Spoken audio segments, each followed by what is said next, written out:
بسم اللہ الرحمن الرحیم۔ قرآن حکیم میں حضرت ذوالکفل کا بیان نہایت مختصر صرف 2 صورتوں میں ہوا ہے، اور وہ بھی سرسری سا۔ ان کی حیات مبارکہ کے متعلق تفصیل نہیں ملتی، اور اللہ تعالیٰ نے ان کی توصیف فرمائی ہے کہ اللہ کے بندے راہ حق میں صبر کرنے والے اور اللہ کے راستے پر چلنے والے تھے، جیسا کہ سورۃ انبیاء کی آیت نمبر 85 اور 86 میں ارشاد ہوا ہے، اور اسماعیل، ادریس اور ذوالکفل علیہ السلام یہ سب صابر لوگ تھے، اور ہم نے انہیں اپنی رحمت میں لے لیا۔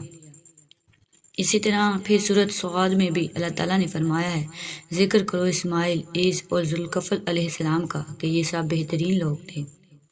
حضرت ذوالکفل کے متعلق قرآن پاک میں سرسری بیان ہے، لیکن تفصیلاً کہیں نہیں، اور نہ ہی احادیث سے کوئی خاص روشنی پڑتی ہے۔ صرف اتنا معلوم ہوتا ہے کہ ذوالکفل علیہ السلام بھی پیغمبر تھے، لیکن بعض علماء اس میں بھی اختلاف رکھتے ہیں۔ ذوالکفل علیہ السلام کے حالات زندگی کے متعلق زیادہ معلوم نہیں کہ وہ کس قوم میں پیدا ہوئے اور کہاں مبعوث کیے گئے۔ ان کی قوم کے حالات بھی نامعلوم ہیں۔ اسلامی تاریخ تو خاموش ہے ہی، لیکن تورات بھی اس کے بارے میں بالکل خاموش ہے۔ طبری کے مطابق انہیں حضرت ایوب کا بیٹا کہا گیا ہے، اور ان کا نام بشر تھا، اور لقب ذوالکفل، اور ان کے بیٹے کا نام عبدان تھا۔ آثار و روایات کے متعلق حضرت بشر کے علاقے میں ایک پردیسی پر کوئی مقدمہ بن گیا۔ پولیس اسے پکڑ کر لے گئی اور قاضی کے سامنے پیش کر دیا۔ قاضی نے واردات اور واقعہ سنا تو اس نے ملزم سے کوئی ضمانتی مانگا۔ وہ شخص رونے لگا کہ میں شہر میں پردیسی ہوں، میرا کوئی جاننے والا نہیں، میں بھلا ضمانت کہاں سے لاؤں، میں تو اپنی ہی ضمانت دے سکتا ہوں۔ قاضی نے کہا کہ تو اپنی ضمانت کیسے دے سکتا ہے؟ عدالت کو کسی صاحب ایمان، صاحب کردار، پارسا شخص کی ضمانت چاہیے، ضمانت سے تجھے چھوڑ لیا جائے گا۔ اس بستی کے لوگوں سے ضمانت کا سوال کیا، لیکن باوجود اس کے کہ ہر شخص اسے جانتا تھا، کسی نے اس کی ضمانت نہ دی۔ سبھی منہ پھیر کر چلے گئے۔ وہ غریب بیٹھ کر رونے لگا۔ حضرت بشر اس کی فریاد سن رہے تھے، انہیں اس پر بہت رحم آیا۔ اس غریب الوطن پردیسی کی بے بسی ان سے دیکھی نہ گئی، اور انہوں نے قاضی سے اپنی ضمانت پہ سے رہائی دلوا دی۔ قاضی نے بشر کو تنبیہ کی، اے پیغمبر زادے، اگر یہ شخص وقت پر نہ آیا تو اس کی جگہ تمہیں سزا ملے گی۔ بشر نے فرمایا، حالانکہ میں شخص کو نہیں جانتا، لیکن میں اللہ کے واسطے اس کی ضمانت دیتا ہوں، اور مجھے کوئی فکر نہیں۔ ملزم چلا گیا۔ اب خدا کا کرنا یہ ہوا کہ وہ شخص اپنے وطن جانے کے بعد بیمار ہو کر وفات پا گیا۔ ادھر عدالت میں اس کا جو وقت مقرر تھا وہ بھی ختم ہو گیا۔ عدالت نے ملزم کے پیش نہ ہونے کی بنا پر بشر علیہ السلام کو سزا دے دی اور قید خانے میں ڈال دیا۔ آپ قید خانے میں اپنے خدا کی عبادت میں مصروف رہے اور سزا پوری کر کے رہا ہو گئے۔ رہا ہونے کے بعد قاضی کو خبر آئی کہ وہ شخص جس نے جرم کیا تھا وہ تو ضمانت پر رہائی کے بعد اپنے وطن جا کر فوت ہو گیا، تو قاضی کو بہت افسوس ہوا۔ یہ زمانہ حضرت اس علیہ السلام کی ضیف سالی کا زمانہ تھا۔ آپ بہت ضعیف ہو چکے تھے، لیکن وہ قوم کو درس و تبلیغ کا سلسلہ جاری رکھے ہوئے تھے۔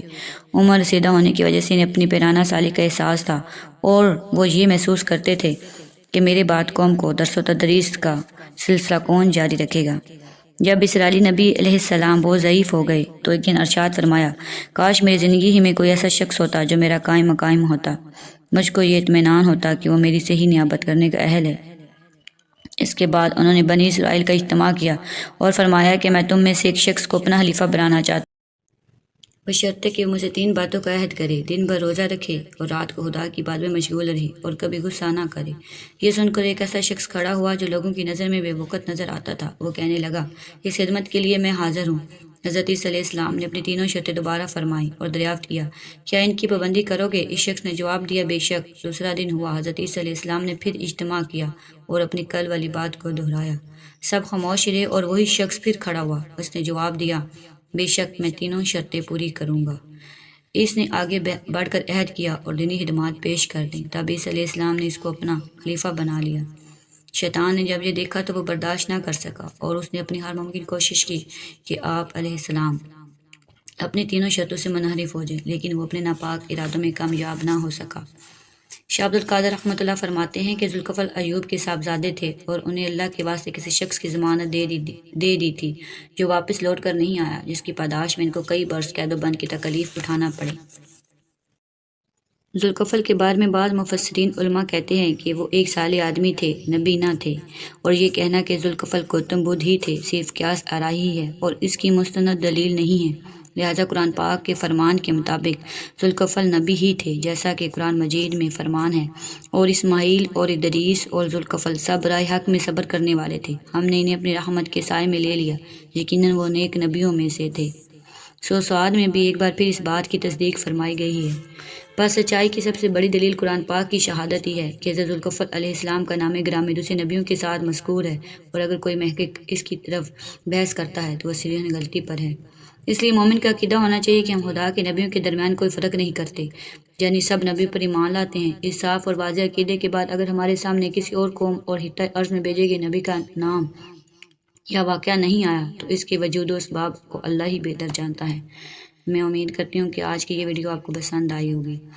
اسی طرح کی مزید معلوماتی ویڈیو حاصل کرنے کے لیے میرے چینل کو سبسکرائب کریں۔